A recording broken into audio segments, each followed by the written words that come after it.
কড়কড়ে শীতে চারদিকে তুষারপাত হচ্ছিল। একজন মহিলা বাস থেকে একটি ডিম বরফের ওপর ছুঁড়ে ফেলে দিল।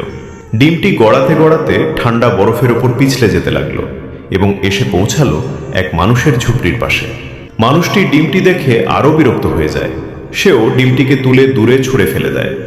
ডিমটি আবার গড়াতে গড়াতে চলে যায় একটি ভালুকের গুহার কাছে। ভালুকটি ডিমটি দেখে। সে ডিমটিকে নিজের বুকের সঙ্গে জড়িয়ে ধরে উষ্ণতা দিতে থাকে। দিন রাত সে যত্ন করে ডিমটির দেখাশোনা করে। ধীরে ধীরে শীত শেষ হয়ে যায়, বরফ গলতে শুরু করে। ভালুকটি ডিমটিকে গুহার বাইরে নিয়ে আসে।